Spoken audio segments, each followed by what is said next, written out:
Price the lord. ದೇವರ ನಮಗೆ ಸ್ತೋತ್ರವಾಗಲಿ. ಬಿಡುಗಡೆಯ ಸಂದೇಶ ಕಾರ್ಯಕ್ರಮಕ್ಕೆ ನಾನು ನಿಮ್ಮೆಲ್ಲರನ್ನು ಯೇಸು ಕ್ರಿಸ್ತನ ನಾಮದಲ್ಲಿ ಸ್ವಾಗತಿಸ್ತೇನೆ. ಪ್ರಾರ್ಥನೆ ಮಾಡೋಣ. ಪರಲೋಕದಲ್ಲಿರುವ ತಂದೆ ದೇವರೇ, ಯೇಸು ಕ್ರಿಸ್ತನ ನಾಮದಲ್ಲಿ ನನ್ನ ಪಾದ ಸನ್ನಿಧಾನಕ್ಕೆ ನಾವು ಬಂದಿದ್ದೇವೆ. ಇನ್ನು ವಾಕ್ಯವನ್ನು ಧ್ಯಾನ ಮಾಡೋದಕ್ಕೋಸ್ಕರವಾಗಿ ಇನ್ನು ವಾಕ್ಯಗಳನ್ನು ನಿನ್ನ ಪವಿತ್ರ ಆತ್ಮದಲ್ಲಿ ಅಭಿಷೇಕಿಸು. ಪವಿತ್ರ ಆತ್ಮ ನಾನು ನಿನ್ನನ್ನು ಸ್ವಾಗತಿಸ್ತೇನೆ. ನಮ್ಮ ಒಳ್ಳೆಯ ಬೋಧಕನಾಗಿದ್ದುಕೊಂಡು ಈ ರೀತಿಯ ಸಂದೇಶದ ಮುಖಾಂತರವಾಗಿ ನಿನ್ನ ಜನ ಸಂಗಡ ಮಾತನಾಡು. ಪವಿತ್ರ ಆತ್ಮನೇ, ಈ ವಾಕ್ಯಕ್ಕಿರುವ ಪ್ರತಿಯೊಂದು ಆತ್ಮಗಳಿಗೆ ಜೀವವನ್ನು, ಪ್ರೋತ್ಸಾಹವನ್ನು, ಭಕ್ತಿ ಅಭಿವೃದ್ಧಿಯನ್ನು ಉಂಟು ಮಾಡಬೇಕು ನಾನು ಬೇಡಿಕೊಳ್ಳುತ್ತೇನೆ ಯೇಸು ಕ್ರಿಸ್ತನ ನಾಮದಲ್ಲಿ, ಆಮೇನ್. ಇವತ್ತಿನ ಧ್ಯಾನ ಮಾಡ್ತೇವೆ ಪೇತ್ರನು ಬರೆದ ಮೊದಲನೇ ಪತ್ರಿಕೆ, ಅದರಲ್ಲಿ 2ನೇ ಅಧ್ಯಾಯದಲ್ಲಿ 6ನೇ ವಾಕ್ಯ. ಈಗ ಚೀಯೋನಿನಲ್ಲಿ ಮೂಲೆಗಲ್ಲನ್ನು ಇಡುತ್ತೇನೆ, ಅದು ಆಯಲ್ಪಟ್ಟದ್ದು, ಮಾನ್ಯವಾದುದು, ಅದರ ಮೇಲೆ ನಂಬಿಕೆಯಿಡುವವನು ಆಶಾಭಂಗ ಪಡುವುದೇ ಇಲ್ಲ ಎಂದು ಶಾಸ್ತ್ರದಲ್ಲಿ ಬರೆದಿದೆ. ಆದುದರಿಂದ ನಂಬುವವರಾದ ನಿಮಗೆ ಈ ಮಾನ ಉಂಟು. ಅತಿ ಸ್ಪಷ್ಟತೆ, ಚೀಯೋನಲ್ಲಿ ಮೂಲೆಗಲ್ಲನ್ನು ಇಡುತ್ತೇನೆ. ಚೀಯೋನಲ್ಲಿ ಕ್ರಿಸ್ತನ ಸಭೆಯಾಗಿದೆ ಪ್ರೇರೆ. ಇದರ್ಥ ಯಾರ್ಯಾರು ಯೇಸು ಕ್ರಿಸ್ತನ ತನ್ನ ಕರ್ತನು ಒಡೆಯನಿಗೆ ಅಂಗೀಕಾರ ಮಾಡಿ ನೀರಲ್ಲಿ ಮುಳುಗಿ ದೀಕ್ಷಿಸಿಕೊಂಡು ಕರ್ತನ ಸಭೆಗೆ ಬಂದು ಸಭೆಯ ಒಂದು ಅಂಗವಾಗುತ್ತಾರೋ ಅವರು ಆ ಕರ್ತನ ಸಭೆಗೆ ನಂಬಿಕಸ್ಥರಾಗಿಕೊಂಡು ಕಡೆ ತನಕ ಯೇಸು ಕ್ರಿಸ್ತನ ಬರೋ ತನಕ ಸಭೆಯಲ್ಲಿ ಅವರು ಆ ದೇವರ ವಾಕ್ಯೋಪದ ವಿಧೇಯರಾಗಿದ್ದುಕೊಂಡು ನಡೆಯುವುದಾದರೆ, ಇಲ್ಲಿ ಅಪ್ಪನೇ ಯಾರ್ಯಾರು ಯೇಸು ನಂಬಿಕೊಡುತ್ತಾರೋ ಅವರಿಗೆ ಎಂದಿಗೂ ಅವಮಾನ, ಆಶಾಭಂಗವಾಗಲಿಕ್ಕೆ ಎಂದಿಗೂ ಅವರ ಆಶಾಭಂಗ ಆಗುವುದೇ ಇಲ್ಲ, ಅವರಿಗೆ ಅವಮಾನವಾಗುವುದಿಲ್ಲ. ಯಾಕಂದರೆ ಅವರು ನಂಬುವವರಿಗೆ ಈ ಮಾನ ಉಂಟು. ಅಂದರೆ ದೇವರ ವಾಕ್ಯದಿಂದ ಯಾರು ಯೇಸು ನಂಬಿಕೆ ಇಟ್ಟುತ್ತಾರೋ ಅವರಿಗೆ ಆದ ಅವಮಾನಕ್ಕೆ ಬದಲಾಗಿ 2 ಪಟ್ಟು ಮಾನವನ್ನು, 2ರಷ್ಟು ಅವರಿಗೆ ಸಂತೋಷವನ್ನು ಕೊಡುತ್ತಾನೆ ಎಂಬುದಾಗಿ ಐಸಾಯ ಪ್ರವಾದನೆ ಪುಸ್ತಕ 61ನೇ ಅಧ್ಯಾಯದಲ್ಲಿ 7ನೇ ವಾಕ್ಯದಲ್ಲಿ ಈ ವಾಗ್ದಾನ ಕೊಡಲ್ಪಟ್ಟಿದೆ. ಅದಕ್ಕೆ ಪೇತ್ರ ಹೇಳ್ತಾನೆ, ಯಾರು ಯೇಸು ಕ್ರಿಸ್ತನ ಮೇಲೆ ನಂಬಿಕೆ ಇಟ್ಟುಕೊಂಡು ಆತನ ಕರ್ತನ ಒಡೆಯನ್ನು ಅಂಗೀಕಾರ ಮಾಡಿ ನೀರಿನ ಮುಳುಗಿ ತಗೊಂಡು ಕರ್ತನ ಸಭೆಯ ಒಂದು ಅಂಗವಾಗಿ ಆ ಸಭೆಯನ್ನು ಕಡೆತನ ಗೌರವಿಸಿಕೊಂಡು ಆ ಸಭೆಗೆ ನಂಬಿಕಸ್ಥರಾಗಿಕೊಂಡು ಆ ಸಭೆಯ ಕೂಡ ಬೋಧನೆ ಪ್ರಕಾರ ನಡೆಯುತ್ತಾರೋ ಅವನಿಗೆ ಪ್ರೇರೆ ಈ ಮಾನ ಉಂಟು ಎಂಬುದಾಗಿ ಅಪೊಸ್ತಲ ಪೇತ್ರನು ಹೇಳುತ್ತಾರೆ. ಈ ನೀವು ನಿಜವಾಗಿ ಯೇಸುವನ್ನು ನಂಬಿರುವುದಾದರೆ, ನೀರಲ್ಲಿ ಮುಳುಗಿ ತೆಗೆದುಕೊಳ್ಳುವುದಾದರೆ, ಕರ್ತನ ಸಭೆಗೆ ನಂಬಿಕಸ್ಥರಾಗುವುದಾದರೆ, ಕರ್ತನ ಸಭೆಯಲ್ಲಿ ಪ್ರೇರೆ ಕೊಟ್ಟ ಬೋಧನೆಯ ಪ್ರಕಾರ ನಡೆಯುವುದಾದರೆ, ನಿಮ್ಮ ಸಭಾಪಾಲಕರಿಗೆ ಅಧೀನರಾಗುವುದೇ 100% ನಿಮಗೆ ಅವಮಾನಕ್ಕೆ ಬದಲು 2 ಪಟ್ಟು ಮಾನ ಉಂಟು. ಇದು ನೀವು ಹೊಂದಿಕೊಳ್ಳುವರಾಗ ಅದು ಯಾವ ರೀತಿಯಲ್ಲಿ ಈ ನಿಮಗೆ ಅವಮಾನಕ್ಕೆ ಬದಲು 2 ಪಟ್ಟು ಮಾನ, 2ರಷ್ಟು ಸಂತೋಷ ಹೊಂದಿಕೊಳ್ಳುವುದು ಹೇಗೆ ಎಂಬುದಾಗಿ ಕೆಲವು ವಾಕ್ಯ ನೋಡೋಪ್ರೆ. ಇದರ ಕೆಲವೊಂದು ಸಂಗತಿಗಳನ್ನು ನೋಡ್ತೇವೆ. ಮೊದಲನೇ ಸಂಗತಿ ಆಗಿದೆ, ದಿನಾಳು ದೇವರ ವಾಗ್ದಾನವನ್ನು ದೇವರಿಗೆ ಜ್ಞಾಪಕಪಡಿಸಿ ಪ್ರಾರ್ಥನೆ ಮಾಡಲಿಕ್ಕೆ ಕಲಿತುಕೊಳ್ಳುವವರು ಆಗಬೇಕು. ನಾವು ನೋಡ್ತೇವೆ ಕೀರ್ತನೆ ಪುಸ್ತಕ 25 ಅದರಲ್ಲಿ 1ರಿಂದ 3ನೇ ವಾಕ್ಯ ತನಕ. ಯೆಹೋವನೇ, ನಿನ್ನಲ್ಲಿ ಮನಸ್ಸಿಟ್ಟಿದ್ದೇನೆ, ನನ್ನ ದೇವರೇ ನಿನ್ನನ್ನೇ ನಂಬಿದ್ದೇನೆ, ನನಗೆ ಆಶಾಭಂಗ ಪಡಿಸಬೇಡ, ಶತ್ರುಗಳ ಉತ್ಸಾಹಕ್ಕೆ ಆಸ್ಪದ ಮಾಡಬೇಡ, ವ್ರತ ದ್ರೋಹಿಗಳಿಗೆ ಆಶಾಭಂಗವಾಗಬೇಕೇ ಹೊರತು ನಿನ್ನನ್ನು ನಿರೀಕ್ಷಿಸಿದವರಿಗೆ ಎಂದಿಗೂ ಆಗಬಾರದು. ಪ್ರೇರೆ ಈ ರೀತಿ ದಾವೀದನ ಪ್ರೇರೆಯಲ್ಲಿ ಪ್ರಾರ್ಥನೆ ಮಾಡುತ್ತಾನೆ, ಯೆಹೋವನೇ ನಿನ್ನಲ್ಲಿ ಮನಸ್ಸಿಟ್ಟಿದ್ದೇನೆ, ನನ್ನ ದೇವರೇ ನಿನ್ನ ನಂಬಿದ್ದೇನೆ, ಆಶಾಭಂಗ ಪಡಿಸಿ. ಈ ರೀತಿ ಪ್ರೇರಣೆ ಬುದ್ಧಿಯಲ್ಲಿ ದಿನಾಲು ದೇವರ ವಾಗ್ದಾನ ತೆಗೆದುಕೊಂಡು ಪ್ರಾರ್ಥನೆ ಮಾಡಬೇಕು. ಹೌದು ಯೇಸುವೇ, ನಾನು ನಿನ್ನನ್ನು ನಂಬಿಕೊಂಡಿದ್ದೇನೆ, ನೀಲಿ ಮುಳುಗಿ ತೆಗೆದುಕೊಂಡಿದ್ದೇನೆ, ನಿನ್ನ ಸಭೆಗೆ ನಾನು ನಂಬಿಕಸ್ಥನಾಗಿದ್ದೇನೆ, ನಿನ್ನ ಸಭೆಯಲ್ಲಿ ಕೊಟ್ಟಪಟ್ಟ ಬೋಧನೆ ನಾನು ವಿಧೇಯನಾಗಿದ್ದೇನೆ, ನಿನ್ನ ಸಭಾಪಾಲಕರಿಗೆ ವಿಧೇಯರಾಗಿಕೊಂಡು ನಿನ್ನ ಸಭಾಪಾಲಕರ ತಗ್ಗಿಸಿ ನಿನ್ನ ಸೇವೆ ಮಾಡಿದೆ, ಅದು ನಾನು ಎಂದಿಗೂ ಆಶಾಭಂಗ ಪಡಿಸಬೇಡ ಎಂಬುದಾಗಿ ನೀವು ಪ್ರಾರ್ಥನೆ ಮಾಡಿದೆ. 100% ಪ್ರೇರೆ ದೇವರು ಈ ಪ್ರಾರ್ಥನೆಗೆ ಉತ್ತರ ಕೊಡುವನು ಆಗಿದ್ದಾನೆ ಪ್ರೇರೆ. ಇನ್ನೊಂದು ಸಂಗತಿ ನೀವು ಮಾಡಬೇಕು ಪ್ರಾರ್ಥನೆ ಒಟ್ಟಿಗೆ ಪ್ರೇರೆ. ಯೋವೇಲನ ಪ್ರವಾದನೆ ಪುಸ್ತಕ 2ನೇ ಅಧ್ಯಾಯದಲ್ಲಿ 15ರಿಂದ 17ನೇ ವಾಕ್ಯ ತನಕ. ಚೀಯೋನಲ್ಲಿ ಕೊಂಬುದಿರಿ, ಉಪವಾಸ ದಿನವನ್ನು ಗೊತ್ತು ಮಾಡಿರಿ, ಸಂಘವನ್ನು ನೆರೆಯಿಸಿರಿ, ಜನರನ್ನು ಒಟ್ಟಿಗೆ ಬರಹ ಮಾಡಿರಿ, ಕೂಟವನ್ನು ಏರ್ಪಡಿಸಿರಿ, ವೃದ್ಧರನ್ನು ಕೂಡಿಸಿರಿ, ಮಕ್ಕಳನ್ನು ಕೂಸುಗಳನ್ನು ಸೇರಿಸಿರಿ, ವಧುವರು ತಮ್ಮ ಕಲ್ಯಾಣ ಗ್ರಹದಿಂದ ಹೊರಟು ಬರಲಿ. ಯೇಹೋವನ ಸೇವಕರಾದ ಯಾಜಕರು ದ್ವಾರ ಮಂಟಪಕ್ಕೂ ಯಜ್ಞ ವೇದಿಗೂ ನಡುವೆ ಅಳುತ್ತಾ, ಯೆಹೋವನೇ, ನಿನ್ನ ಜನರನ್ನು ಕರುಣಿಸು, ಅನ್ಯ ಜನಾಂಗಗಳು ಅವರ ಹೆಸರನ್ನು ಕಟ್ಟು ಗಾದೆಗೆ ಎತ್ತುವ ನಿಂದೆಗೆ ನಿನ್ನ ಸ್ವಾಸ್ಥ್ಯ ದೇವರನ್ನು ಗುರಿ ಮಾಡಬೇಡ. ಅವರ ದೇವರು ಎಲ್ಲಿ ಎಂಬ ಮಾತು ಮೆಲ್ಸರಲ್ಲಿ ಏಕೆ ಸಲ್ಲಬೇಕೆಂದು ವಿಜ್ಞಾಪಿಸಲಿ. ಅಷ್ಟರಲ್ಲಿ ಪ್ರೇರೆ, ನೀವು ಕರ್ತನ ಸಭೆಗೆ ನಂಬಿಕಸ್ಥರಾಗಿಕೊಂಡು, ಕರ್ತನ ಸಭೆಯು ಪ್ರೇರೆ ನಿಮಗೆ ಉಪವಾಸ ಪ್ರಾರ್ಥನೆ ಕರೆಯುವಾಗ ಆ ಸಭೆಯಲ್ಲಿ ಆ ಉಪವಾಸ ನಂಬಿಕಸ್ಥರಾಗಿಕೊಂಡು ನಿಮ್ಮ ದೇವರ ಸೇವಕರು ಒಂದು ಮನಸ್ಸಿಕೊಂಡು ನೀವು ಕೂಗಬೇಕು, ದೇವ ನಾವು ನಿನ್ನ ಮೇಲೆ ನಂಬಿಕೆ ಇಟ್ಟಿದ್ದೇವೆ ಶಿವೆ, ನಿನ್ನ ನಮ್ಮ ಕರ್ತವನ್ನು ಇಂಕಾರ ಮಾಡಿದ್ದೇವೆ. ಇಂದು ನಮ್ಮ ಕುಟುಂಬದಲ್ಲಿ ಇಂದಿಗೂ ಅನ್ಯ ಜನ ಮುಂದೆಗೆ ನಾವು ತಗ್ಗಲು ಪಡಬಾರ್ದು. ಅವರ ಎದುರಿನಲ್ಲಿ ನಾವು ಎತ್ತಲು ಪಡಬೇಕು. ನಮಗಾದ ಅವಮಾನಿಗೆ ಅರಳಪಟ್ಟು ಮಾನವನ್ನು ಕೊಡಬೇಕು ಎಂಬುದನ್ನು ಕೂಗಿ ಪ್ರಾರ್ಥನೆ ಮಾಡಿ ಡೆಫಿನೆಟಿವ್ ಪ್ರೇರೆ ದೇವರು ಯಾರ್ಯಾರನ್ನು ಏಸ್ಕೊಂಡು ನಂಬಿಕೆ ಇಟ್ಟಿದ್ದರು, ನೀಡಲು ಮುಳಿತು ನಡ್ಕೊಂಡಿದ್ದರು, ನಿಮ್ಮ ಸಭೆಗೆ ನಂಬಿಕೆ ಸ್ಥಾಯಿಕೊಂಡು ನಿಮ್ಮ ಸಭಾಪಾಲಕರ ಬೋಧನೆ ಕೈಕೊಂಡು ನಡೀತರು, ನಿಮ್ಮ ಸಭಾಪಾಲಕರು ಹುಟ್ಟಿ ಸೇರಿ ಪ್ರಾರ್ಥನೆ ಡೆಫಿನೆಟಿವ್ ಪ್ರಪಸ್ತ ಪ್ರೇತವರ್ತನೆ ನಿಮಗೆ ಆಶಾಭಂಗ ಆಗುವುದಿಲ್ಲ, ನಿಮಗೆ ಅವಮಾನವಾಗುವುದಿಲ್ಲ. ಒಂದು ಅವಮಾನವಾಗುವುದಾದರೂ ಐಜಯ ಪ್ರವಾದನೆ ಪುಸ್ತಕ 61ನೇ ಅಧ್ಯಾಯದಲ್ಲಿ 7ನೇ ವಾಕ್ಯದಲ್ಲಿ ಈ ವಾಗ್ದಾನ ಕೊಟ್ಟಲ್ಪಟ್ಟಿದೆ, ನಿಮಗಾದ ಅವಮಾನಕ್ಕೆ ಬದಲಾಗಿ 2ರಷ್ಟು ಮಾನವನ್ನು ಹೊಂದುವಿರಿ. ನಾಚಿಕೆ ಪಟ್ಟದಕ್ಕೆ ಪ್ರತಿಯಾಗಿ ಇವರು ತಮ್ಮ ಸ್ವಾಸ್ಥ್ಯದಲ್ಲಿ ಹಿಗ್ಗುವರು. ಹೀಗೆ ತಮ್ಮ ದೇಶದಲ್ಲಿ 2ರಷ್ಟನ್ನು ಅನುಭವಿಸುವರು. ಇವರಿಗೆ ಶಾಶ್ವತ ಸಂತೋಷವಾಗುವುದು. ಅಂಡೆ ಕೊಟ್ಟ ವಾಗ್ದಾನವಾಗಿದೆ. ಈ ವಾಗ್ದಾನ ಹಿಡಿದುಕೊಂಡು ಪ್ರಾರ್ಥನೆ ಮಾಡಿದೆ ಡೆಫಿನಿಟಿವ್ ಸಭೆಯಾಗಿ ಉಪವಾಸವಿದ್ದು ಪ್ರಾರ್ಥನೆ ಮಾಡಬೇಕು, ಕುಟುಂಬವಾಗಿ ಪ್ರಾರ್ಥನೆ ಮಾಡಬೇಕು, ವ್ಯಕ್ತಿಗೆ ದಾವಿನ ಪ್ರಾರ್ಥನೆ. ಆಗ ದೇವರ ಪ್ರಾರ್ಥನೆ ಕೇಳಿಕೊಂಡು ಎಷ್ಟು ನಂಬಿದ್ದವರಿಗೆ ಎಂದಿಗೂ ಆಶಾಭಂಗವಾಗುವುದಿಲ್ಲ. ಒಂದು ವೇಳೆ ಆಶಾಭಂಗ ಪಟ್ಟಿರುವುದಾದರೂ ನಿಮಗೆ ಈ ವಾಗ್ದಾನ ಪ್ರಕಾರ 2 ಪಟ್ಟು ಮಾನವನ್ನು 2ರಷ್ಟು ನಿಮಗೆ ಆಶೀರ್ವಾದವನ್ನು ಸಂತೋಷವನ್ನು ಕೊಡುತ್ತಾನೆ ಎಂಬುದಾಗಿ ಅದು ಈ ರೀತಿ ಪ್ರಾರ್ಥನೆ ಮಾಡಿರಿ. ಯಾಕಂದರೆ ದೇವರ ವಾಕ್ಯ ಸತ್ಯವಾಗಿದೆ. ಯೇಸು ನಂಬಿಕೆಡುವನು, ಆತನ ವಾಕ್ಯಕ್ಕೆ ವಿಧೇಯನಾಗುವನು, ಆತನ ಸಭೆಗೆ ನಂಬಿಕಸ್ಥನಾದನು, ಎಂದಿಗೂ ಅವಮಾನಕ್ಕೆ ಆಶಾಭಂಗ ಪಡುವುದಿಲ್ಲ ಎಂಬುದು ಅಪರಿಪೇತ ಹೇಳ್ತಾನೆ ಪ್ರಿಯರೇ. 2ನೇ ಸಂಗತಿ ನೋಡ್ತೇವೆ ಪ್ರಿಯರೇ, ದೇವರ ಪ್ರತಿಯೊಂದು ಆಜ್ಞೆಗಳನ್ನು ಕೈಕೊಂಡು ನಡೆಯುವರಾಗಬೇಕು. ಧರ್ಮೋಪದೇಶಗಳ ಪುಸ್ತಕ 28ನೇ ಅಧ್ಯಾಯದಲ್ಲಿ 1 ಮತ್ತು 2ನೇ ವಾಕ್ಯ ಮತ್ತು 13 ಮತ್ತು 14ನೇ ವಾಕ್ಯ, ನೀವು ನಿಮ್ಮ ದೇವರಾದ ಯೆಹೋವನ ಮಾತನ್ನು ಸರಿದ ಕೇಳಿ, ನಾನೀಗ ನಿಮಗೆ ಬೋಧಿಸುವ ಆತನ ಆಜ್ಞೆಗಳನ್ನ ಅನುಸರಿಸಿ ನಡೆದರೆ ಆತನ ಭೂಮಿಯಲ್ಲೆಲ್ಲ ಜನಾಂಗಗಳಿಗಿಂತಲೂ ನಿಮ್ಮನ್ನು ಉನ್ನತ ತರುವನು. ನಿಮ್ಮ ದೇವರ ಯೆಹೋವನ ಮಾತಿಗೆ ಕಿವಿಗೊಂಡು ನಡೆದರೆ ಈ ಸಭೆಗಳೆಲ್ಲ ನಿಮಗೆ ಪ್ರಾಪ್ತವಾಗುವು. ಪ್ರಿಯರೇ, 2ನೇ ಸಂಗತಿ ನೀವು ಪ್ರಾರ್ಥನೆ ಮಾಡಬೇಕು, ಉಪವಾಸ ಮಾಡಬೇಕು. 2ನೇ ಸಂಗತಿ, ನಿಮ್ಮ ಸಭೆಯಲ್ಲಿ ನಿಮ್ಮ ಸಭಾ ಪಾಲಕರು ಈ ಟಿ ವಿ ಮಧ್ಯದಲ್ಲಿ ನೀವು ದೇವರ ವಾಕ್ಯ ಓದುವಾಗ ಪ್ರತಿಯೊಂದು ವಾಕ್ಯದಲ್ಲಿರುವ ದೇವರ ಆಜ್ಞೆಗಳಿಗೆ ನೀವು ವಿಧೇಯರಾಗಬೇಕು. ಪ್ರೇರೆ, ಆ ವಿಧೇಯತೆಯಲ್ಲಿ ನೀವು ನಂಬಿಕಸ್ಥರಾಗುವುದಾದರೆ ಈ 3ರಿಂದ 14 ಎಲ್ಲ ಆಶೀರ್ವಾದ ಕೊಡುವವನು ಆಗಿದ್ದಾನೆ. ಅದು 13 ಮತ್ತು 14 ವಾಕ್ಯ ನಾವು ನೋಡ್ತೇವೆ. ಧರ್ಮೋಪದೇಶಗಳ ಪುಸ್ತಕ 28, 13, 14 ವಾಕ್ಯ, ನಾನೀಗ ನಿಮಗೆ ಬೋಧಿಸುವ ಮಾತುಗಳನ್ನು ಬಿಟ್ಟು ಎಡಬಲಕ್ಕೆ ತೊಳಗದೆ ಬೇರೆ ದೇವರುಗಳನ್ನು ಅವಲಂಬಿಸದೆ ನಿಮ್ಮ ದೇವರ ಯೆಹೋವನ ಆಜ್ಞೆಗಳಲ್ಲೇ ಲಕ್ಷ್ಯವಿಟ್ಟು ಅವುಗಳನ್ನೇ ಅನುಸರಿಸಿ ನಡೆದರೆ ಆತನು ಇತರಿಗೆ ನಿಮ್ಮನ್ನು ಅಧೀನ ಮಾಡಿದೆ ಎಲ್ಲರಿಗೂ ಶಿರಸ್ನಾಗಿಯೇ ಮಾಡುವನು. ನೀವೆಲ್ಲರಿಗಿಂತಲೂ ಮೇಲನರಾಗಿ ಹೊರತು ಕೆಳಗನರಾಗುವುದಿಲ್ಲ. ಪುನಃ ಹೇಳ್ತದೆ, ನೀವು ದೇವರ ಆಜ್ಞೆಯನ್ನು ಲಕ್ಷ್ಯವಿಟ್ಟು ಅದೆಲ್ಲ ಆಜ್ಞೆ ಕೈಕೊಂಡು ನಡೆದು ದೇವರನ್ನು ಆತ್ಮದ ಸತ್ಯನ ಆರಾಧನೆ ಮಾಡುವುದರೆ ಇಲ್ಲಿರ್ತದೆ, ನಿಮಗೆ ಯಾರಿಗೆ ನೀವು ಅಧೀನರಾಗದೆ ನಿಮ್ಮನ್ನು ದೇವರು ಶಿರಸ್ಸಾಗಿಯೇ ಮಾಡುತ್ತಾನೆ. ನೀವೆಲ್ಲರಿಗಿಂತಲೂ ಮೇಲರಾಗಿರುತ್ತೆ, ಕೆಳರಾಗುವುದಿಲ್ಲ. ಹಾಗಾದರೆ ಫಸ್ಟ್ ಕಂಡೀಷನ್ ನೀವು ಪ್ರಾರ್ಥನೆ ಮಾಡಬೇಕು, ಸಭೆಯಾಗಿ ಪ್ರಾರ್ಥನೆ, ಕುಟುಂಬ ಪ್ರಾರ್ಥನೆ ಮಾಡಬೇಕು, ದೇವರ ವಾಕ್ಯದಲ್ಲಿ ಇದ್ದುಕೊಂಡು. 2ನೇ ಸಂಗತಿ, ದೇವರ ವಾಕ್ಯವನ್ನು ಕೇಳುವವರಾಗಬೇಕು, ಓದುವವರಾಗಬೇಕು. ಅಷ್ಟೇ ಅದರಲ್ಲಿ ಬರೆದ ಆಜ್ಞೆಯನ್ನು ಕೈಕೊಂಡು ನಡೆಯುತ್ತಾರೆ 100% ದೇವರ ವಾಗ್ದಾನ. ದೇವರು ಹೇಳ್ತಾನೆ, ನಿಮ್ಮ ಎಲ್ಲ ಜನರಿಗಿಂತಲೂ ನಿಮ್ಮ ಶಿರಸ್ನಾಗೆ ಮಾಡ್ತಾನೆ.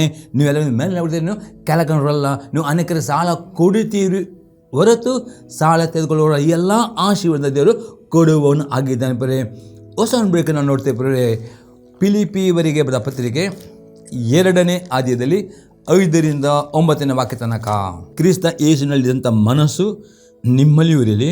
ಆತನ ದೇವ ಸ್ವರೂಪನಾಗಿದ್ದರು, ದೇವರೇ ಸರಿಸಮನಾಗಲೆಂಬ ಅಮೂಲ್ಯ ಪದವಿಯನ್ನು ಬಿಡಲೊಳ್ಳೆಯನ್ನು ಎಂದೆನಿಸದೆ ತನ್ನನ್ನು ಬರಿದು ಮಾಡಿಕೊಂಡು ದಾಸನ ರೂಪವನ್ನು ಧರಿಸಿಕೊಂಡು ಮನುಷ್ಯರಿಗೆ ಸದೃಶನಾದನು. ಈಗ ಆತನು ಆಕಾರದಲ್ಲಿ ಮನುಷ್ಯನಾಗಿ ಕಾಣಿಸಿಕೊಂಡಿದ್ದಾಗ ತನ್ನನ್ನು ತಗ್ಗಿಸಿಕೊಂಡು ಮರಣವನ್ನು ಅಂದರೆ ಶಿಲುಬೆಯ ಮರಣವನ್ನಾದರೂ ಹೊಂದುವಷ್ಟು ವಿಧೇಯನಾದನು. ಈ ಕಾರಣದಿಂದ ದೇವರ ಅಂತ್ಯೋನ್ನತ ಸ್ಥಾನಕ್ಕೆ ಏರಿಸಿ ಎಲ್ಲ ಹೆಸರುಗಳಿಂದ ಶ್ರೇಷ್ಠ ಹೆಸರನ್ನು ದಯ ಪಾಲಿಸಿದ್ದಾನೆ. ಇಲ್ಲಿ ಅಪೊಸ್ತಲ ಪೌಲನು ಇಲ್ಲಿ ಹೇಳ್ತಾನೆ, ಯೇಸು ಕ್ರಿಸ್ತನ ಮನಸ್ಸು ನಿಮ್ಮದಾಗಬೇಕು. ಯೇಸು ಕ್ರಿಸ್ತನಿಗೆ ಸಹ ಪ್ರಿಯರೇ ದೇವರ ಅತಿ ಉನ್ನತ ಸ್ಥಾನಕ್ಕೆ ಆತನು ಕೊಟ್ಟವನು. ಹೇಗೆಂದರೆ ಆತನ ವಿಧೇಯತೆ ನೋಡಿಕೊಂಡು, ಹಾಗಾದರೆ ದೇವರು ತನ್ನ ಮಗನ ವಿಧೇಯತೆ ನೋಡಿ ಆ ನಂತರ ಹಾಗಾದರೆ ಯೇಸು ಕ್ರಿಸ್ತನೇ ಆತನು ಮನಸ್ಸಿನಾಗೆ ತನ್ನನ್ನೇ ಬರಿದು ಮಾಡಿಕೊಂಡು ಶಿಲುಬೆ ಮರಣವನ್ನು ಹೊಂದುವಷ್ಟು ವಿಧೇಯನ. ಈ ಕಾರಣ ಹಾಗಾದರೆ ಇವತ್ತು ದೇವರು ತನ್ನ ಮಗನ ಸ್ವಂತ ಮಗನಲ್ಲಿ ಸಹ ಪೂರ್ಣ ವಿಧೇಯತೆ ನೋಡಿದ ನಂತರವೇ ತನ್ನ ಮಗನಿಗೆ ಅತಿ ಉನ್ನತವಾದ ಹೆಸರನ್ನು ಕೊಟ್ಟನು. ಆ ಹೆಸರಿಗೆ ಭೂಲೋಕ, ಪರಲೋಕ ಮತ್ತು 3 ಲೋಕದಲ್ಲಿ ಯೇಸುಗಳ ಹೆಸರಿಗೆ ಎಲ್ಲ ಅಡ್ಡ ಬೀಳುತ್ತವೆ. ಪ್ರತಿ ನಾಳೆಗಳು ಯೇಸು ಕಥೆಯನ್ನು ಅಂಗೀಕಾರ ಪ್ರಶ್ನೆ ಮಾಡಬೇಕು. ಆ ರೀತಿ ಯೇಸುಗಳ ಹೆಸರಿಗೆ ಆ ಶಕ್ತಿ ಕೊಟ್ಟಿದ್ದಾನೆ. ಹಾಗಾದರೆ ಇವತ್ತು ಪೇತ್ರನು ಹೇಳುತ್ತಾನೆ, ನೀವು ಯೇಸು ಕ್ರಿಸ್ತನ ನಂಬಿ ನೀರಿನಲ್ಲಿ ಮುಳುಗಿದ್ರಿ ಅಂದ್ಕೊಂಡು ನಿಮ್ಮ ಸಭೆಗೆ ನೀವು ನಂಬಿಗಸ್ತರಾಗುವುದಾದರೆ, ನಿಮ್ಮ ಸಭೆಯಲ್ಲಿ ಕೊಟ್ಟು ಉಪದೇಶ ನಡೆಯುವುದಾದರೆ, ನಿಮ್ಮ ಸಭಾ ಪಾಲಕರಿಗೆ ನೀವು ವಿದ್ಯರಾಗಿ ನಡೆಯುತ್ತಾರೆ, 100% ಪ್ರೇರೆ ದೇವರು ನಿಮಗದ ಆ ಮನೆಗೆ ಬದಲಾಗಿ 2ರಷ್ಟು ಮಾನವನ್ನು ಕೊಡುತ್ತಾನೆ. ಅದೇ ದೇವರಿಗೆ ಬೇಕು ನಿಮ್ಮ ಪರಿಪೂರ್ಣ ತಗ್ಗಿಸುವಿಕೆ, ಪರಿಪೂರ್ಣ ವಿಧೇಯತೆ ಬೇಕು. ಆ ವಿಧೇಯತೆ ದೇವರು ಮೆಚ್ಚುವುದಾದರೆ ಮಾತ್ರವೇ ಈ ರೀತಿಯ ಉನ್ನತವಾದ ಆಶೀರ್ವಾದ ಎಲ್ಲ ಜನಗಳಿಗಿಂತಲೂ ಎಲ್ಲ ಕುಟುಂಬದ ನಡುವೆ ಎಲ್ಲ ಸಾಲಗಾರರ ಮುಂದೆಗಡೆ ನೀವು ಸಾಲವನ್ನು ಕೊಡುವವರಾಗ್ತೀರಿ, ಸಾಲ ತೆಗೆದುಕೊಳ್ಳುವವರಲ್ಲ, ಎಲ್ಲರ ಇದರಲ್ಲಿ ನಿಮಗೆ 2 ಪಟ್ಟು ಮಾನದರು ಕೊಡುವವನು ಆಗಿದ್ದಾನೆ ಎಂದು ದೇವರ ಆತ್ಮನು ಅತಿ ಸ್ಪಷ್ಟ. ಅನೇಕರು ದೇವರ ಆತ್ಮನ ಇನ್ನು ಅನೇಕರು ನಾನಾ ವಿಧದ ಕಷ್ಟಗಳಿಂದ ಅನೇಕರು ಸಾಲ ಮಾಡಿಕೊಂಡು ಸಾಲಗಾರರು ನಾಚಿಕೊಳ್ಳಪಟ್ಟು ಅನ್ನಕ್ಕೆ ಇರಬೇಕು. ಅದು ದೇವರ ಆತ್ಮನೇ ನಿಮ್ಮೆಲ್ಲ ಆದ ಅವಮಾನಕ್ಕೆ ಬದಲಿಗೆ 2 ಪಟ್ಟು ಮಾನ ಕೊಡಬೇಕಾ? ಈ ವಾಕ್ಯ ಪ್ರದೇಶ ವಿಧೇಯರಾಗಿರಿ. ಇದು ದೇವರ ವಾಗ್ದಾನ. ಇದು 100% ನಿಮ್ಮ ಸಾಲಗಾರ ಎದುರಿನಲ್ಲೂ ಕುಟುಂಬದ ಎದುರಿನಲ್ಲೂ ನಿಮ್ಮ ಸ್ನೇಹಿತರ ನಡುವೆ ದೇವರು 2 ಪಟ್ಟು ಮಾನ ದೇವರು ಕೊಡುವನು ಆಗಿದ್ದಾನೆ. ಇನ್ನೊಂದು ಎಕ್ಸಾಂಪಲ್ ನೋಡ್ತೇವೆ. ಯೋಹನ ಬರೆದ ಮೊದಲನೇ ಪತ್ರಿಕೆ ಅದೇ 3ನೇ ಅಧ್ಯಾಯದಲ್ಲಿ 22ನೇ ವಾಕ್ಯ. ಮತ್ತು ನಾವು ಆತನ ಆಜ್ಞೆಗಳನ್ನು ಕೈಕೊಂಡು ಆತ ಎಣಿಕೆಯಲ್ಲಿ ಮೆಚ್ಚುಗೆಯಾದ ಕಾರ್ಯಗಳನ್ನು ಮಾಡುವರಾಗಿರುವುದರಿಂದ ಏನು ಬೇಡಿಕೊಂಡರೂ ಆತನಿಂದ ಹೊಂದುವೆವು. ದೇವರ ಕಂಡೀಷನ್ ನೋಡಿ ನಿಮಗೆ ಇವತ್ತು ಪ್ರಾರ್ಥನೆ, ಪ್ರತಿಯೊಂದು ಪ್ರಾರ್ಥನೆಗೆ ಉತ್ತರ ಬರಬೇಕಾ? ಒಂದೇ ಕಂಡೀಷನ್ ಹೇಳ್ತಾನೆ, ಮತ್ತು ನಾವು ಆತನ ಆಜ್ಞೆ ಕೈಕೊಂಡು ನಡೆಯಬೇಕು. ಮತ್ತು ನಿಮ್ಮ ಕೈ ಕೆಲಸ, ನಿಮ್ಮ ಬಿಸ್ನೆಸ್, ನಿಮ್ಮ ಕುಟುಂಬ, ನಿಮ್ಮ ಎಲ್ಲವೂ ಆತನಿಗೆ ಮೆಚ್ಚುಗೆಯಾದ ಕಾರ್ಯಗಳನ್ನು ಮಾಡುವುದಾದರೆ ಏನನ್ನು ಪ್ರಾರ್ಥನೆ ಮಾಡಿದ್ರು ಸಹ ಏನು ಬೇಡ ಅದನ್ನೆಲ್ಲವೂ ಹೊಂದುತ್ತೀರಿ. ಹಾಗಾದರೆ ನಿಮ್ಮ ಪ್ರಾರ್ಥನೆಗೆ ಉತ್ತರ ಕೊಡಬೇಕಾ? ದೇವರ ಆಜ್ಞೆಯನ್ನು ವಿಧಿರಾಕಬೇಕು. ಮತ್ತು ನಿಮ್ಮ ಕೆಲಸಗಳು, ನಿಮ್ಮ ಬಿಸ್ನೆಸ್ಗಳು, ನಿಮ್ಮ ಕುಟುಂಬ ಜೀವಿತವು, ನೀವು ಮಾಡುವ ಸೇವೆಯಲ್ಲೂ ಆತನಿಗೆ ಮೆಚ್ಚುಗೆ ಆಗೋದನ್ನು ನೀವು ಮಾಡ್ತಿರೋ 100% ಪ್ರತಿಯೊಂದು ಪ್ರಾರ್ಥನೆಗೆ ಉತ್ತರವನ್ನು ಹೊಂದಿಕೊಳ್ಳುತ್ತೀರಿ ಪ್ರಿಯರೇ. ಈಗ 3ನೇ ಸಂಗತಿ ನೋಡ್ತೇವೆ, ಎಂದಿಗೂ ನಿಮ್ಮ ಮನಸ್ಸು ಕುಂದಿ ಹೋಗಲಿಕ್ಕೆ ನೀವು ಬಿಡಬಾರದು. ಕೀರ್ತನೆ 42 ಅದರಲ್ಲಿ 5ನೇ ವಾಕ್ಯ. ನನ್ನ ಮನವೇ ನೀನು ಕುಗ್ಗಿ ಹೋಗಿರುವುದೇನು, ಹೀಗೆ ವ್ಯಥೆ ಪಡುವುದೇಕೆ? ದೇವರನ್ನು ನಿರೀಕ್ಷಿಸು, ಆತನೇ ನನಗೆ ರಕ್ಷಕನು, ದೇವರು ಆಗಿದ್ದಾನೆ, ನಾನು ಇನ್ನೂ ಆತನನ್ನು ಸ್ತುತಿಸುತ್ತಿರುವೆನು.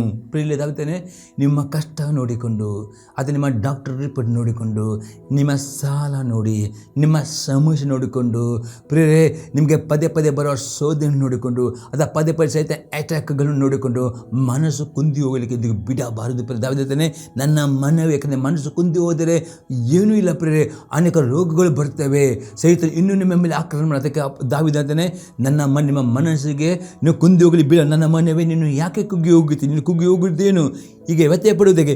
ದೇವರು ನಿರೀಕ್ಷಿಸು, ಆತನ ರಕ್ಷಕೊಂಡು ದೇವನು ಆಗಿದ್ದಾನೆ, ನಾನು ಇನ್ನೂ ಆತನ ಸ್ತುತಿಸುತ್ತಿರುವೆನು. ಅದರ್ಥ ಪ್ರಿಯರೇ, ನೀವು ಪ್ರಾರ್ಥನೆ ಮಾಡೋದು ಮಾತ್ರ ಅಲ್ಲ ಪ್ರಿಯರೇ, ಅತಿ ಹೆಚ್ಚಾಗಿ ಬುದ್ಧಿಯಲ್ಲಿ ಸ್ತುತಿ ಪದಗಳಿಂದ, ಸ್ತೋತ್ರ ಪದಗಳಿಂದ ದೇವರನ್ನು ಸ್ತುತಿಸಲಿಕ್ಕೆ ಅಭ್ಯಾಸ ಮಾಡಿ. ಎಷ್ಟು ನಿಮ್ಮ ಬುದ್ಧಿಯಲ್ಲಿ ಸ್ತುತಿಸ್ತಿರೋ, ಸ್ತೋತ್ರ ಮಾಡಿದ್ರು, ಆಗ ನಿಮ್ಮ ಮನಸ್ಸಿಗೆ ಬಿಡುಗಡೆ ಬರ್ತದೆ. ಮನಸ್ಸು ಅತಿ ಇಂಪಾರ್ಟೆಂಟ್ ಆಗಿದೆ ಪ್ರಿಯರೇ. ನಿಮ್ಮ ಮನಸ್ಸು ಯಾವತ್ತೂ ವ್ಯಥೆ ಪಡಲಿಕ್ಕೆ, ಬೇಸರ ಮಾಡಲಿಕ್ಕೆ, ನಿರಾಸೆ ಮಾಡಲಿಕ್ಕೆ ಬಿಡಬಾರದು. ಅಥವಾ ಬಿಟ್ಟಿರೋದು ಮನಸ್ಸು ಖಿನ್ನತೆಗೆ ಹೋಗಿ ಆ ಮಾನಸಿಕ ಲೌಕಿಕ ರೋಗಕ್ಕೆ ಹೋಗಿ ನಾನಾ ರೋಗಗಳಿಗೂ ಬರುತ್ತೆ, ಅದಕ್ಕೆ ಅವಕಾಶ ಕೊಡಬಾರದು ಎಂಬುದಾಗಿದೆ. ನನ್ನ ಮನವೇ ನೀನು ಕುಗ್ಗಿ ಹೋಗಿದ್ದೇನು, ಹೀಗೆ ವ್ಯಥೆ ಪಡುವುದಕ್ಕೆ ದೇವರು ನಿರೀಕ್ಷಿಸು, ಆತ ನನ್ನ ರಕ್ಷಕನು, ದೇವರು ಆಗಿದ್ದಾನೆ, ನಾನು ಇನ್ನೂ ಆತ ಅಂದರ್ಥ ದೇವರೊಬ್ಬನೇ ಪ್ರೇರೆ. ನಿಮಗಾದ ಅವಮಾನಿಕ ಬಲ ಎರಡ್ಪಟ್ಟು ಮಾನ ಕೊಡಲಿಕ್ಕೆ ಆತ ಒಬ್ಬನೇ ಸಕ್ತನಾಗಿದ್ದಾನೆ, ನಿಮ್ಮ ಪ್ರಾರ್ಥನೆ ಆತ ಒಬ್ಬನೇ ಸಕ್ತಾನೆ. ಅದು ನಿಮ್ಮ ಸಮಸ್ಯೆ, ನಿಮ್ಮ ಕಷ್ಟ, ನಿಮ್ಮ ದುಃಖ, ನಿಮ್ಮ ನೋವು, ನಿಮ್ಮ ಸಾಲ, ಡೌಟ್ ಇದೆಲ್ಲ ನೋಡಬೇಡಿರಿ. ಅದರ ಬದಲಾಗಿ ಬುದ್ಧಿಯಿಂದ ಆದಷ್ಟು ಒಳ್ಳೊಳ್ಳೆಯ ಸ್ತುತಿ ಪದಗಳಿಂದ, ಒಳ್ಳೊಳ್ಳೆಯ ಸ್ತೋತ್ರ ಪದಗಳಿಂದ ಸ್ತುತಿಸಿರಿ, ಕೊಂಡಾಡಿರಿ. ಎಷ್ಟು ಸ್ತುತಿಸಿದ್ರು, ಎಷ್ಟು ಕೊಂಡ ಅಷ್ಟು ದೇವರ ಮಹಿಮೆ ನಿಮ್ಮ ಮನಸ್ಸಲ್ಲಿ ತುಂಬಲ್ಪಡುವುದು ಮಾತ್ರ ಅಲ್ಲ, 7 ಕೋಟೆಗಳು, ಕೆಂಪು ಸಮುದ್ರಗಳು, ನಿಮಗೆ ಕಟ್ಟಲ್ಪಟ್ಟ ಸೆರೆಮನೆಗಳ ಅಸ್ಥಿವರ ಕದಲಿ ಹೋಗ್ತವೆ, ದೇವರ ಅದ್ಭುತಗಳು ಆಗ್ತವೆ, ದೇವ ದೂತರು ಬಂದು ಬಿಡುಗಡೆ ಕೊಡುತ್ತವೆ. ಅದಕ್ಕೆ ಸ್ತುತಿ ಆರಾಧನೆ ಮಾಡಬೇಕು. ಸ್ತುತಿ ಆರಾಧನೆಯಲ್ಲಿ ಪವರ್ ರಿಲೀಸ್, ಸ್ತುತಿ ಆರಾಧನೆ ದೇವರ ಮೈ ಮೇಲೆ ಬರ್ತದೆ. ಅದು ಸ್ತುತಿ ಮಾಡಿರಿ, ಮನಸ್ಸು ಕುಂದು ಹೋಗಲಿಕ್ಕೆ ಅವಕಾಶ ಕೊಡಬೇಡಿ. ದೇವರು ಜೀವಂತವಾಗಿ ಇದ್ದಾನೆ, ಆತನ ವಾಕ್ಯ ಸತ್ಯ ಎಂಬುದಾಗಿ ದಾವೀದ ಹೇಳ್ತಾನೆ, ನನ್ನ ಮನವೇ ಕುಗ್ಗಿ ಹೋಗಬೇಡ. ನಿಮ್ಮ ಮನಸ್ಸು ಎನ್ಕರೇಜ್ ಮಾಡಿರಿ, ಕುಗ್ಗಿ ಹೋಗಲಿಕ್ಕೆ ಬಿಡದೆ ಸ್ತುತಿ ಸ್ತೋತ್ರ ಮಾಡ್ತಾ ಇರಿ. ಆಗ ನೋಡಿ ಪ್ರಿಯ ದೇವರ ಅದ್ಭುತ ಕಾರ್ಯ ನೋಡ್ತೀರಿ. ದೇವರು ನಿಮಗೆ 2 ಪಟ್ಟು ಮಾನ ಕೊಡುವನಾಗಿದ್ದಾನೆ. ಇಂದು ಎಕ್ಸಾಂಪಲ್ ನೋಡಿದ್ರೆ ಪ್ರಿಯ ಮೀಕನ ಪುಸ್ತಕ 7ನೇ ಅಧ್ಯಾಯದಲ್ಲಿ 7ರಿಂದ 10ನೇ ವಾಕ್ಯ ತನಕ, ನಾನಂತೂ ಯೆಹೋವನನ್ನು ಎದುರು ನೋಡುತ್ತಿರುವೆನು, ನನ್ನ ರಕ್ಷಕನ ದೇವರನ್ನ ಕಾದುಕೊಳ್ಳುವೆನು, ನನ್ನ ದೇವನಿಗೆ ಕಿವಿಗೊಡು. ಪ್ರಿಯಲ್ಲಿ ಮೀಕನು ಹೇಳ್ತಾನೆ, ತನ್ನ ಪರಿಸ್ಥಿತಿಯಲ್ಲಿ, ತನ್ನ ಕಷ್ಟದಲ್ಲಿ ಆತನು ಈ ರೀತಿ ಹೇಳ್ತಾನೆ, ನಾನಂತೂ ಯೆಹೋವನನ್ನು ಎದುರು ನೋಡುವೆನು, ನನ್ನ ರಕ್ಷಕನ ದೇವರನ್ನು ಕಾದುಕೊಳ್ಳುವೆನು, ನನ್ನ ದೇವರು ನನ್ನ ಕಡೆಗೆ ಕಿವಿಗೊಡುವನು, ನನ್ನ ಶತ್ರುವೇ ನನ್ನ ಈಗ ನಿಮ್ಮ ಶತ್ರು ಯಾರು? ಸೈತಾನ ನಿಮ್ಮ ಶತ್ರು ಆಗಿದ್ದಾನೆ.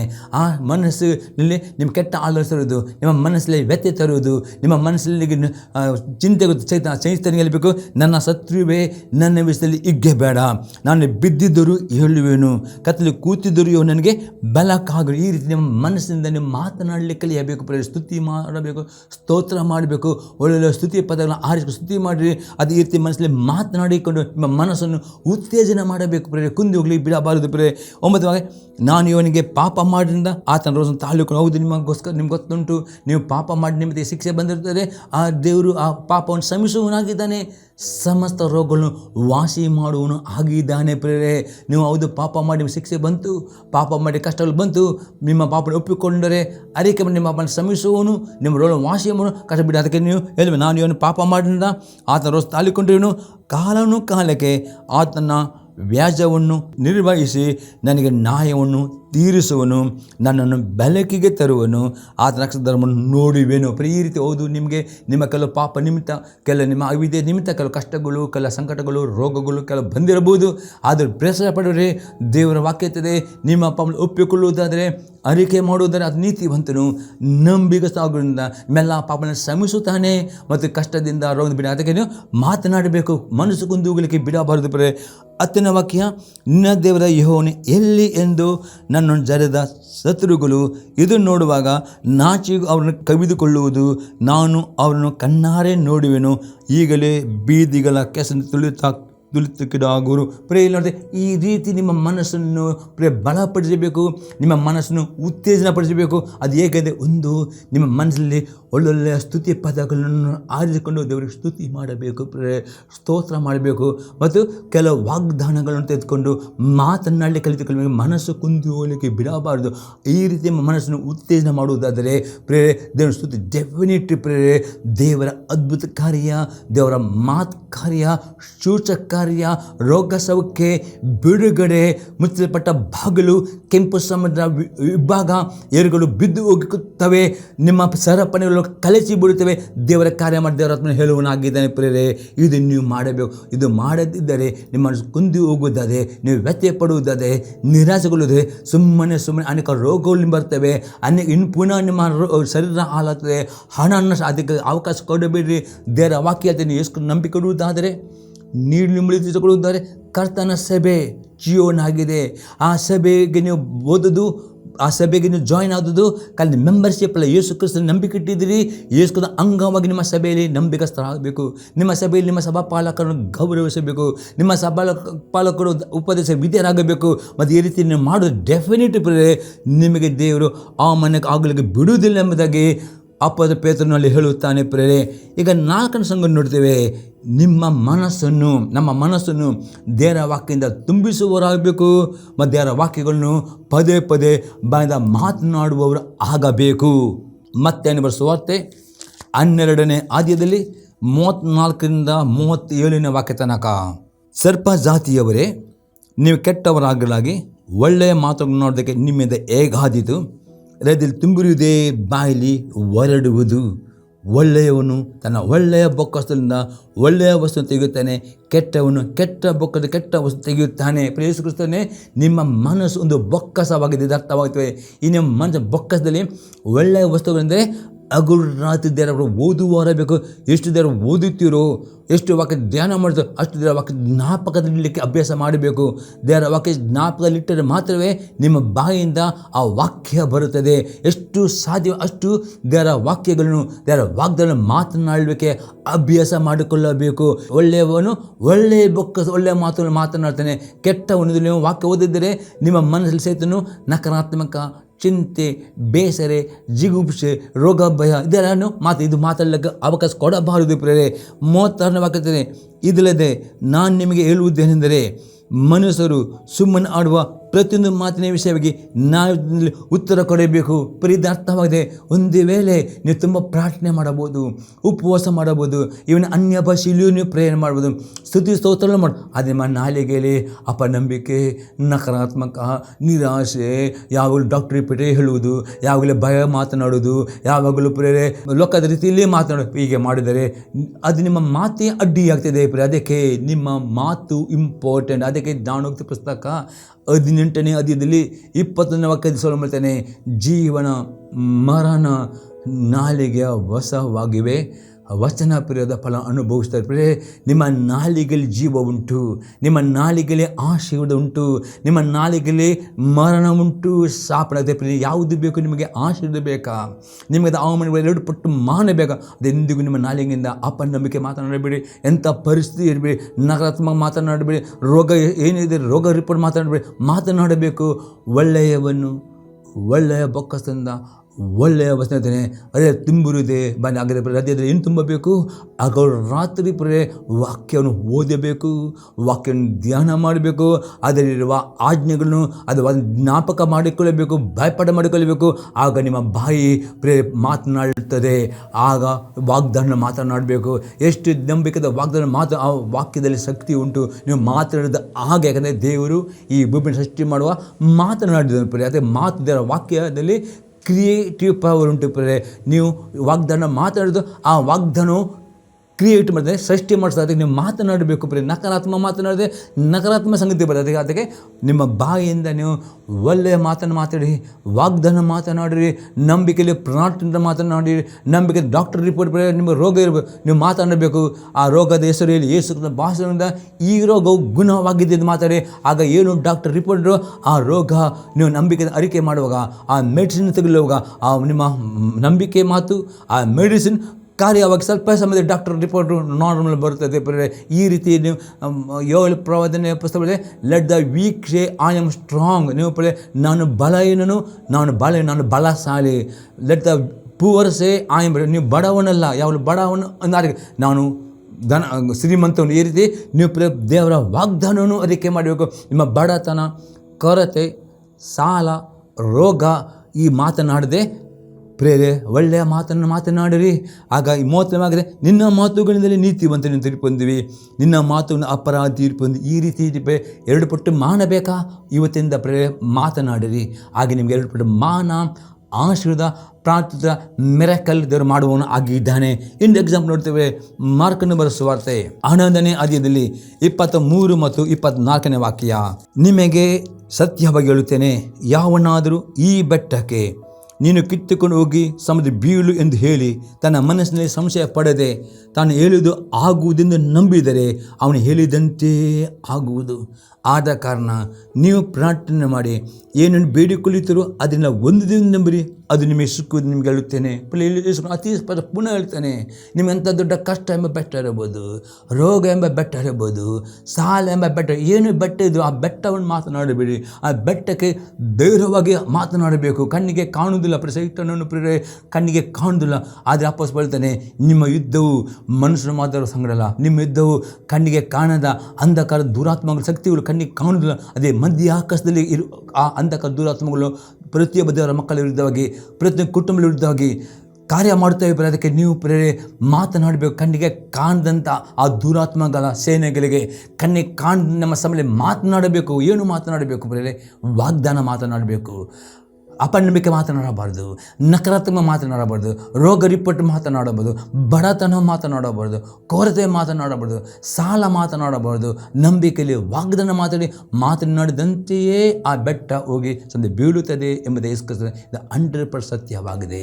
ಇವತ್ತಿನ ಅಭ್ಯಾಸ ಮಾಡಿದರೆ ಕೆಲವು ದಿನಗಳು ತಗೋಬೋದು, ಆದರೆ ದಿನಾಲು ನಂಬಿಕಸ್ಥರಾಗಿ ಕೇಳೋದು ವಾಗ್ದಾನ ನಿಮಗೆ ಬೇಕಾದ ಆರಿಸಿಕೊಳ್ಳಿ. ಆದಿಕಾಂಡ ಅನೇಕ 1000ಕ್ಕಿಂತ ಜಾಸ್ತಿ ವಾಗ್ದಾನ ಕೊಳ್ಳಿಬಿಟ್ಟಿವೆ. ಯಾವ ವಾಗ್ದಾನ ನಿಮಗೆ ಆ ವಾಗ್ದಾನ ಸೆಲೆಕ್ಟ್ ಮಾಡಿರಿ ಮತ್ತು ಅರಿಕೆ ಮೇಲೆ ಅಭ್ಯಾಸ ಮಾಡಿರಿ, ಹಾಗೆ ನೀವು ಮಾತನಾಡಿದಂತೆ ಆಗುತ್ತದೆ. ಅಥವಾ ನಿಮ್ಮ ಪ್ರಾರ್ಥನೆ ಮಾಡುವಾಗ ವಾಗ್ದಾನ ಇದ್ದು ಆ ಪ್ರಾರ್ಥನೆ ತಕ್ಕ ಹಾಗೆ ಉತ್ತರವನ್ನು ಮಾತು, ಯಾಕಂದರೆ 24 ಆಗುತ್ತದೆ. ಆದ ಕಾರಣ ನೀವು ಪ್ರಾರ್ಥನೆ ಮಾಡಿ ಏನೇನು ಬೇಡಿಕೊಳ್ಳುತ್ತೀರೋ ಅದನ್ನೆಲ್ಲ ಒಂದು ದಿನ ನಂಬಿರಿ, ಅದು ನಿಮಗೆ ಸಿಕ್ಕುವುದು ನಿಮ್ಗೆ ಹೇಳ್ತಾನೆ. ಅದರ್ಥ ಏನು? ಪ್ರಾರ್ಥನೆ ಮಾಡ್ತೀರಿ ಅದಕ್ಕೆ ಸಹ ನೀವು ನಂಬಬೇಕು ಪ್ರೇರೆ. ಫಸ್ಟ್ ಪ್ರಾರ್ಥನೆ ಮಾಡುವಾಗಲೇ ನಂಬಬೇಕು, ಅದು ಹೊಂದಿದ್ದೀರಿ ಎಂಬುದೇ. ಪುನಃ ಪ್ರಾರ್ಥನೆ ಉತ್ತರ ಬರುತ್ತಾನೆ ಪ್ರಾರ್ಥನೆ ಮಾಡಿದೆ, ಕಣ್ಣಲ್ಲಿ ಉತ್ತರ ನೋಡುತ್ತಾ ಪ್ರಾರ್ಥನೆ ಮಾಡಿ ತಪ್ಪಲ್ಲ. ಆದರೆ ನಂಬಿಕೆಯಿಂದ ಪ್ರಾರ್ಥನೆ ಮಾಡಿ, ನಂಬಿಕೆಯಿಂದ ದೇವರು ಸ್ತೋತ್ರ ಮಾಡಬೇಕು. ಆ ಹೊಂದಿದ್ದೀರಿ ಮತ್ತು ಅದೇ ರೀತಿ ಮಾತನಾಡಬೇಕು ಉತ್ತರವನ್ನು ಉತ್ತರ ಬಂದ ನಂತರ ಮಾತಾಡೋದು ನಂಬಿಕೆ ಅಲ್ಲ, ಉತ್ತರ ಬರೋ ಮೊದಲು ಮಾತನಾಡಿ. ಈ ರೀತಿ ಮಾತನಾಡುವ ನಿಮ್ಮ ಬಾಯ್ದ ಮಾತು ಪ್ರಾರ್ಥನೆ ಎರಡು ಒಟ್ಟಾಗಿ ಒಂದಾಗುವ 100% ಮಿರಾಕಲ್, ರೋಗ ಸೌಖ್ಯ, ಬಿಡುಗಡೆ ಮತ್ತು ನಿಮಗೆ ಅವಮಾನಕ್ಕೆ 2 ಪುಟ್ಟ ಮನ ಡೆಫಿನೆಟ್ ಹೊಂದುತ್ತೀರಿ ಎಂಬುದೇ ಅಪೊಸ್ತಲ ಪೇತ್ರ ಹೇಳ್ತಾನೆ.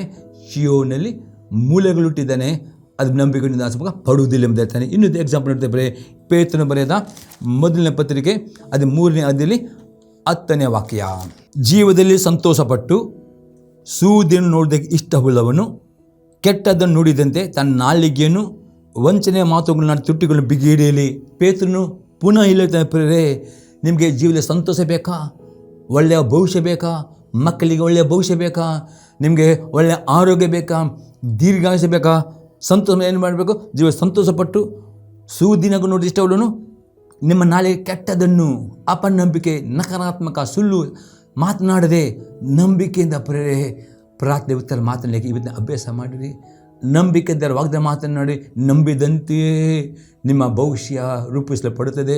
ನಿಮ್ಮ ನಂಬಿದಂತೆ ನಿಮ್ಮ ಡಾಕ್ಟರ್ ರಿಪೋರ್ಟು ನಿಮ್ಮ ರೋಗ ಗುಣವಾಗ್ತದೆ. ನೀವು ನಂಬಿದಂತೆ ನಿಮ್ಮ ಮಕ್ಕಳ ಜೀವಿತದಲ್ಲಿ ಒಳ್ಳೆಯ ಕಾರ್ಯ ಮಾಡ್ತಾರೆ. ಈ ರೀತಿ ಪ್ರೇರೇಪಿತಾನೆ ಜೀವನದಲ್ಲಿ ಸಂತೋಷಪಟ್ಟು ಸೂದು ನೋಡೋದಕ್ಕೆ ಇಷ್ಟವುಳ್ಳವನು ಕೆಟ್ಟದನ್ನು ನುಡಿದಂತೆ ತನ್ನ ನಾಲಿಗೆಯನ್ನು ವಂಚನೆ ಮಾತುಗಳನ್ನು ತುಟಿಗಳು ಬಿಗಿ ಹಿಡಿಯಲಿ. ಈ ರೀತಿ ಮಾಡುವುದೇ 100% ಪ್ರೇರೆ ದೇವರು ಕಾರ್ಯ ಮಾಡುತ್ತಾನೆ ಎಂಬುದಾಗಿ ಪೇತ್ರನು ಹೇಳುತ್ತಾನೆ ಪ್ರೇರೆ. ಅದೇ ರೀತಿಯಲ್ಲಿ 5ನೇ ಸಂಗತಿ ನೋಡ್ತೇವೆ, ಪವಿತ್ರಾತ್ಮನುಸಾರ ನಡೆಯುವರು ಆಗಬೇಕು. ಗಲಾತ್ಯದವರಿಗೆ ಪತ್ರಿಕೆ 5ನೇ ಅಧ್ಯಾಯದಲ್ಲಿ 16ನೇ ವಾಕ್ಯ ಮತ್ತು 22 ಮತ್ತು 23ನೇ ವಾಕ್ಯ. ನಾನು ಹೇಳುವುದೆಂದರೆ ಪವಿತ್ರಾತ್ಮನನ್ನು ಅನುಸರಿಸಿ ನಡೆದುಕೊಳ್ಳಿರಿ, ಆಗ ನೀವು ಶರೀರ ಭಾವದ ಅಭಿಲಾಷ ಎಷ್ಟು ಮಾತ್ರಕ್ಕೂ ನೆರವೇರಿಸಲ್ಲ. ಅಷ್ಟೇ ಅಲ್ಲಿ ಪ್ರೇರೆ ನಿಮ್ಮಲ್ಲಿ ಅದ್ಭುತಗಳಾಗಬೇಕಾ? 2 ಪುಟ್ಟ ಮಾಡಬೇಕಾ? ಪ್ರತಿದಿನ ಪ್ರೇರೆ ಪವಿತ್ರಾತ್ಮನನ್ನು ಗೌರವಿಸಬೇಕು. ದೇವರು ನಮಗೆ ಸ್ತೋತ್ರವಾಗಲಿ. ಪ್ರಾರ್ಥನೆ ಮಾಡೋಣ. ಪರಲೋಕದಲ್ಲಿ ದೇವರೇ ಯೇಸು ಕ್ರಿಸ್ತ ನಾಮನ ಸ್ತೋತ್ರವನ್ನು ಕೊಂಡಾಡ್ತೇನೆ. ಈ ಸಂದರ್ಭ ಪ್ರತಿಯೊಬ್ಬ ವೀಕ್ಷಕರು ದೇವರ ಕೃಪೆಯನ್ನು ದಯಪಾಲಿಸು. ಯಾರ್ಯಾರು ಯಾವ ರೀತಿಯಲ್ಲಿ ಅವರು ಅವಮಾನ ಒಳಗಾಗುವುದಾದರೆ ಈ ವಾಕ್ಯದ ಮುಖದ ದೇವ ಪವಿತ್ರಾತ್ಮ ಪ್ರತಿಯೊಬ್ಬರಿಗೆ ಉತ್ತೇಜನ ಪಡಿಸು, ಪ್ರತಿಯೊಬ್ಬರಿಗೆ ನಂಬಿಕೆಯನ್ನು ಹೆಚ್ಚಿಸು. ಪ್ರತಿಯೊಬ್ಬರಿಗೆ ವಾಗ್ದಾನ ಪ್ರಕಾರ ದೇವ ಅವರು ನಿನ್ನನ್ನು ದೃಷ್ಟಿಸಿಕೊಂಡು ನಿನ್ನಿಂದ ಅವರು 2 ಪಟ್ಟು ಮಾನ, 2 ಆಶೀರ್ವಾದ, 2 ಸಂತೋಷ ಹೊಂದಿಕೊಳ್ಳುವಂತೆ ನೀನು ಅವರಿಗೆ ಕೃಪೆಯನ್ನು ಕೊಡಬೇಕು. ಒಂದು ಸಂದರ್ಭದಲ್ಲಿ ಪ್ರತಿಯೊಬ್ಬರನ್ನ ಆಶೀರ್ವಾದವನ್ನು ಬಿಡುತ್ತೇನೆ ಯೇಸು ಕ್ರಿಸ್ತನ ನಾಮದಲ್ಲಿ. ಆಮೇನ್. Praise the lord. ದೇವರು ನಮ್ಮನ್ನು ಆಶೀರ್ವಾದ ಮಾಡಲಿ.